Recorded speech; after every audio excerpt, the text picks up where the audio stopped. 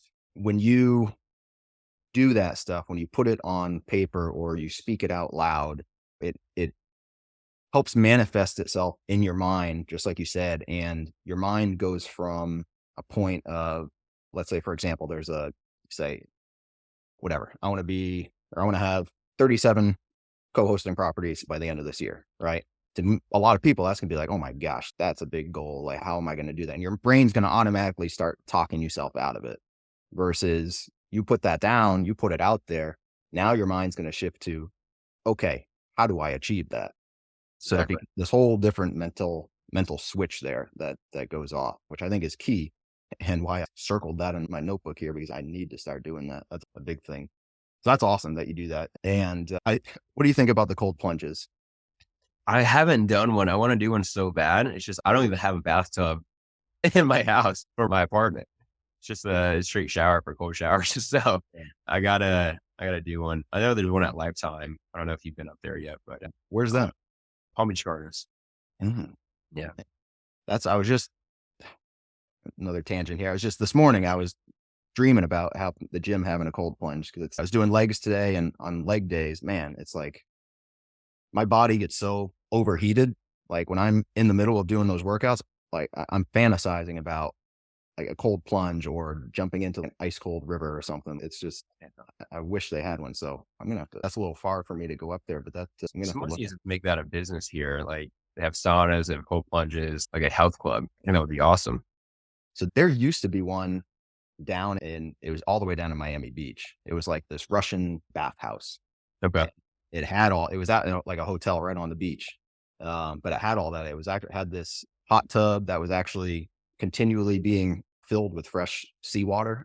And it had all the hot and cold rooms, like all this different stuff. It was really cool. I think it shut down several years ago or whatever. But yeah, you're right. Beyond that, I hadn't seen anything. What was that? I wonder why. It's a Russian. I think Russian on the beach in Florida is going to be not long lived. But yeah, you're absolutely right. There needs to be something. And actually, you'll like this, Austin. One of my friends from church here, I'm helping him set up his first STR right now at a property he owns here in West Palm. And we are going to be actually making it like a resort style property. So we're putting in the sauna, we're putting in the cold plunge, we're putting in a pool. So we're going to make it really cool here. It's going to be great. Looking forward to seeing how that comes out. Yeah. So it should be really cool. So that's great. So again, just a very disciplined, a very consistent program and lifestyle that you have here. And it just makes me keep going back to how important those attributes are in everything that we do, because with everything that's going on, and especially once you become an entrepreneur and you're responsible for your own structure of your day, if you don't have that discipline, you're going to quickly find yourself letting those small things slide and compound to the negative, right? To your detriment. So getting that consistently disciplined in some area of your life to get it started, right? Whether it's fitness, if that's what helps you get and start building those attributes, that's going to be huge, because that's going to carry over to all these different aspects of your life and just really help set you up for success. So that's awesome that you're able to do that. And I know we talked about also you're a man of faith, you're a Christian. Do you mind sharing a little bit about your journey and how you came to know Christ and what that looks like? Yeah, absolutely. So I grew up in a Christian household. My mom was very religious. So we always went to church on Wednesday and Sunday. So there was a thing when I was younger called Awanas, if I'm pronouncing that correctly, when I was younger. So I was always going to that on Wednesdays. I was probably like 8, 9, 10. So always grew up Christian household. And then as I got older, kept on going. But I think what really came to light for me is that as my business is growing, you can have some negative mindsets, right? You got to realize that, all right, you thank God for all these things that do happen in your life, all these positives. But what people don't realize and what people don't really think about is that he can take it away on that same day. Every night, whenever I'm praying, thanking God for everything that he's given me, I'm also thanking him for what's to come and then the journey that he has brought me down. So it's just really keeping that in the back of your mind whenever you're growing a business or in your relationships as well. Just making sure that you actually know that what's been given to you can be taken away the next day or the same day too. So it's always being appreciative to what God has given you. Still go to church here in West Palm every Sunday. It's great. Yeah. If you guys have any other questions about that, I'm happy to dig into it. What church do you go to? So it's just a small church. It's called First Baptist of Jupiter. Oh, okay. So, Gotcha. Okay.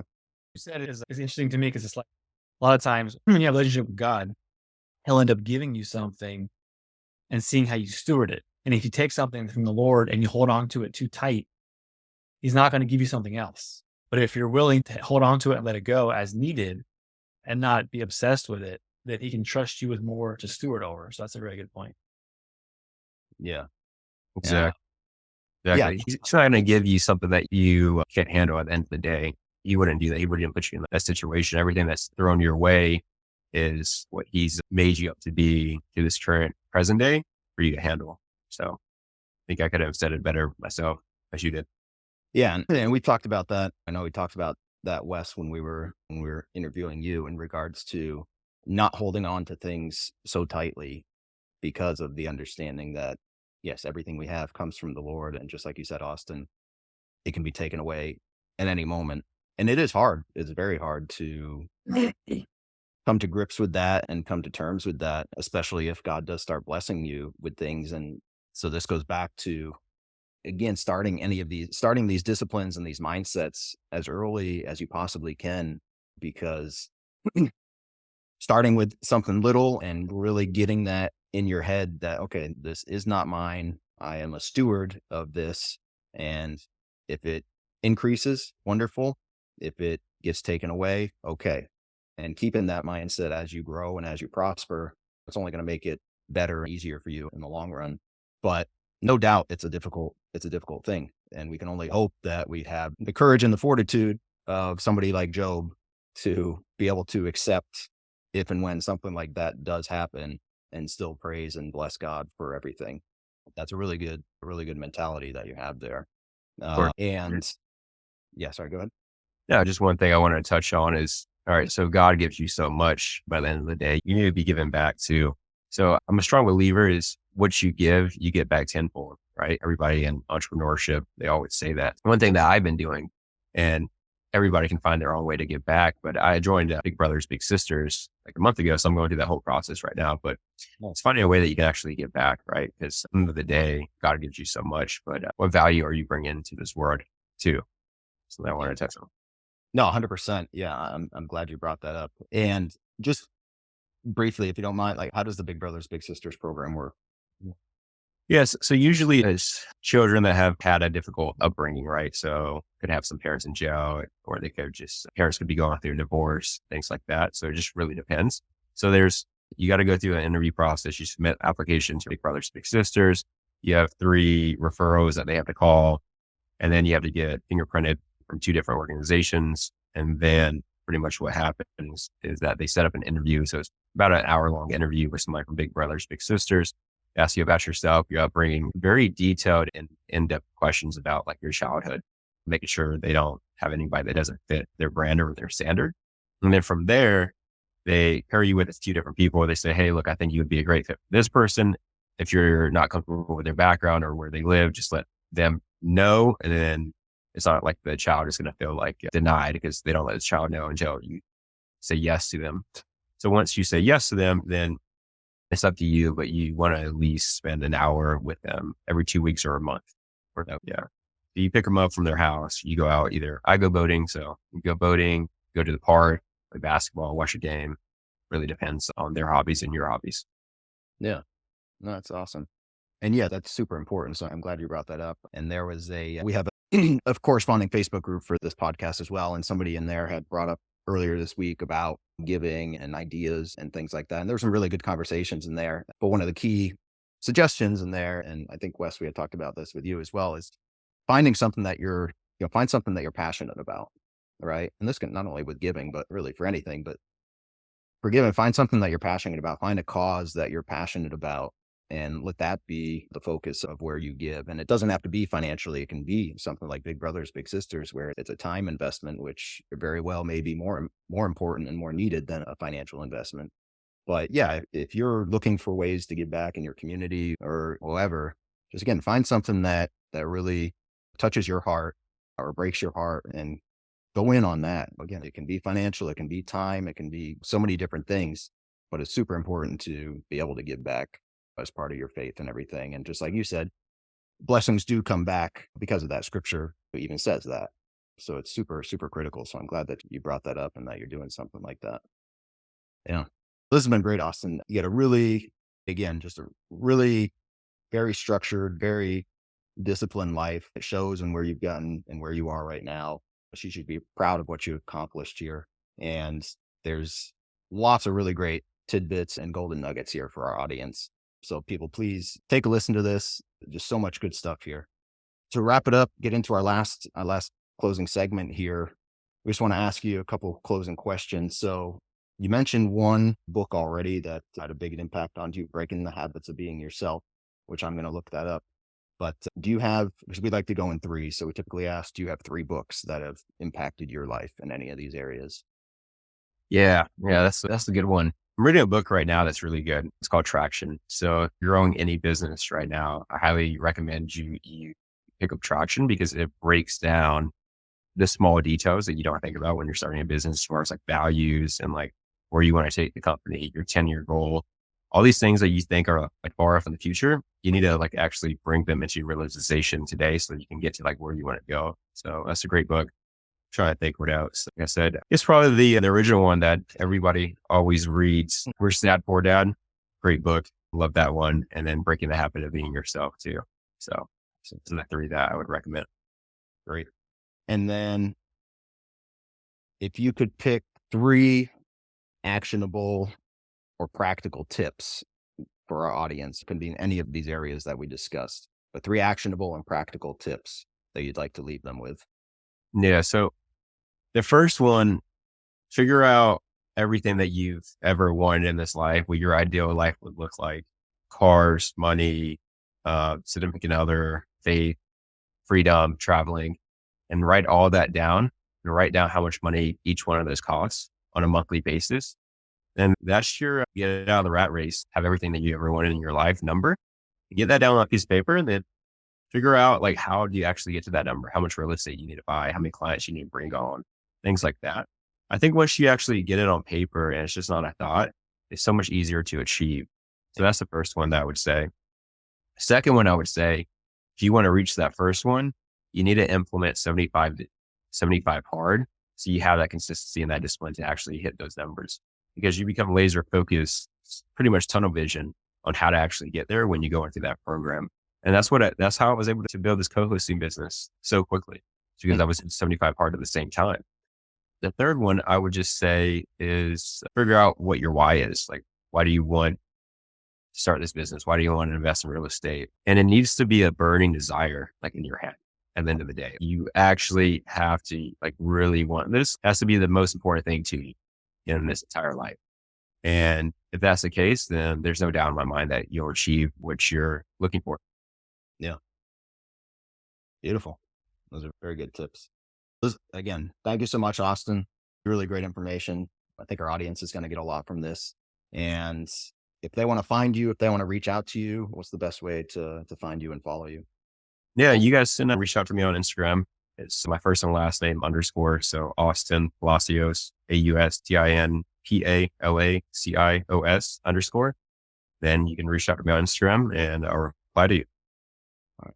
And then as far as your co-hosting business, what's the best way for them to reach out to you on that? Yeah, it's just the Luxe Cohost, THE Luxe LUXE, then Cohost COHO. HOST.com, the Luxe Cohost. David spoke to host these days. Awesome. Great. So if anybody's looking for that, they can reach out to Austin and he can help you out. And one last thing, if you want really white tea, what do you use? I need you. I'm going to send you an Amazon link to Crest White Strips. I need you to put it in the show notes. Yeah, exactly. Set up your affiliate link there. Yeah, exactly. My You're English. killing on that.